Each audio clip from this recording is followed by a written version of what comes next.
South Alabama? It's a very similar offense to UAB. The quarterback's coach from there last year was the offensive coordinator at UAB. So very similar offense, do very similar things. Just they've been in the offense, they've been in the system longer than UAB. UAB's been in it for 8 months and did a great job.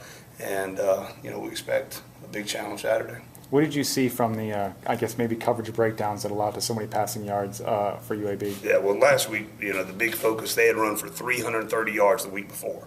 And so that was the challenge all week, stopping the run, so we practiced. I'd probably say 75% of our time we spent defending the run. Going into the game, we wanted to stop the run. We wanted to get off the field on third down. So we did that. And that was a big priority. They took 5 shots. Most days they might hit 2 of them. They hit all 5 of them. So credit to them. The kid threw some nice balls. They've got some really fast receivers. We knew that. But it was, I think it was very eye-opening for us. Put a little chip on our shoulder going into this week. And I think the guys are going to be ready. Is that one of those things just early in the season that you kind of want something like that to happen so that those guys are ready for that kind of situation? I don't know if you ever want something like that to happen to you. But, it's all on me because, the whole week we spent so much time stopping the run. And that was the focus. And, we did do that. Is that perhaps why it seemed like on those deep passes there were one-on-one coverages with the safeties kind of coming up to try to prevent the run? Or Okay. Yeah, we were stopping the run each time. It was a different coverage. And it was just one of those days. And, it just happened to be out there in that stadium, which you never want to let happen. It seemed like every time something like that did happen, you'd have somebody bounce back and make a play. With Dak scores touchdown, Kevon gets punt block. Right. What does that say, I guess, about the experienced leadership? Yeah, and the good thing, too, is we had so many tackles for loss. I think we had 11 tackles for loss. We had 2 sacks. We had a pick 6. So there's a lot of good things. I think Coach said something about the, 5 plays accounted for like 3/4 of their offense. So you never want to have one of those days. We did, and hopefully we won't let that happen again. When you watched Preston's pick 6, what was the first thing going through your mind when you saw him make that play? I'm still on the side. Well, the funny thing is that defense we hadn't called in about 8 months. And it was just sitting there and saw the formation, said that would be the right defense to call. We called it, and the kids handled it. We talked about having a mature team, guys with a lot of experience. Preston knew exactly what to do, played his progression, ended up making a ridiculous John Banks type interception. And, the thing that I was sitting there watching was he was carrying the ball like a loaf of bread. Coach Knox would not be happy with his ball security on that play. But it was a beautiful play, proud of him. He works hard every day.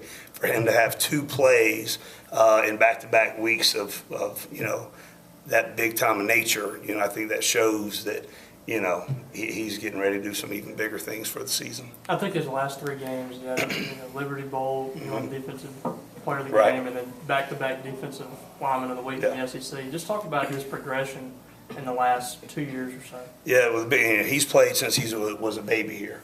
And just to see him mature, the development with Coach Turner, technique, fundamentals, and, how he goes about his business every day. We stress relentless effort. Every single practice matters. And you see him, as a senior able to apply those things. So, I couldn't be prouder for his success. You talk to him, he says he still isn't exactly where he wants to be. Could you see him improving even from where he is now? Absolutely. He's got so much raw ability, and every single day he spends with Coach Turner, he gets better and better and better and better. And so I think the next, 10 weeks or more is going to be really, really big for him. As a coach, when you want to stop the run and you stop the run, you game plan for that, and they come out and you're forcing them to pass and they succeed, what's kind of going through your mind at that point? We knew that we had to stop the run, throughout the game, even though we were, we gave a couple of plays up. The first quarter and a half really didn't have anything. And then we score the touchdown, get the 15-yard penalty, and that kind of, swings the momentum, which is kind of funny. You get a pick 6, and the momentum kind of swings the other way, which is a weird thing that happened. And the DBs know they're going to be put in some situations. D-line know they're going to be put in some situations where there's one-on-one matchups. You just got to win them, Just the thing is, when you're on the back end, everybody sees those one-on-one matchups. They don't see the Sam Linebacker blitzing one-on-one matchup with the running back. but everybody in the stadium sees it when it's on a DB or something like that. So those kids are tough. You know, Coach Townsend has been through it before. I mean, he played 12 years in the league. And so, you know, the confidence, I don't think shaking one bit. I just think it's a little chip on their shoulder. Is it kind of frustrating because the game plan was working because you stopped the run, so they Right. had to pass? Is it, Yep. as a coach, how frustrating is that? Because the reason why they succeeded so much was because the game plan worked. Sure. Yeah, so, What do you? I mean, what do you do? What goes through your mind on the sideline, trying to like adjust to everything you said, 70% on right. to stop the run? Now you got to kind of like in game prepare for the pass. Yeah, How do you do that? we're still focused on stopping the run. You had to do that all the way through the game.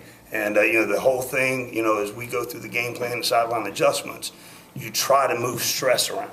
So you don't want all the stress to be on the corners, then you don't want all the stress to be on the safeties, you don't want all the stress to be on the D ends. And you just kind of move it around just on the plays that the stress was on certain positions. You know, plays happen. So, you know, I think those kids are tough. You know, they're resilient. You know, they'll bounce back and have, you know, they had 2 great practices this week. And, you know, needless to say, we threw some deep balls this week at them. And, you know, but they're great kids. We've got all the confidence in the world. And they knew the game plan. They knew there would be some stress. And, you know, they'll be ready coming up. What have you seen from Turtle? I think 3rd most tackles on the team. What's he been doing the first couple games? He's awesome. I mean, he works so hard. The thing that impresses me and that I love about Turtle is his role since he's been here has been a lot of special teams.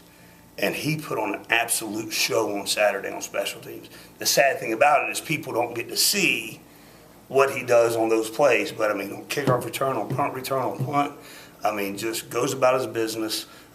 Makes plays, has a great attitude. You know, he's one of the leaders of the team, and you know, I'm just lucky I get to coach him.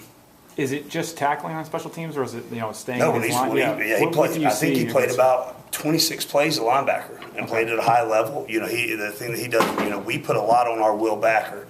The Mike linebacker, there's Richie right there. B-Mac and Richie have to make all the calls, get everybody lined up.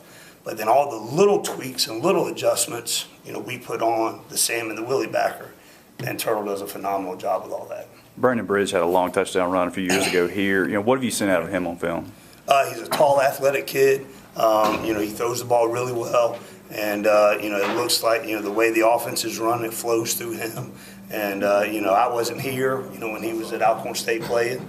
But the kids still talk about it. The coaches still talk about it. You know, what an impressive athlete he is in person. And, you know, the offense that they run fits him. So, you know, we know it's going to be a challenge. And, we just got a couple more days to get ready for it.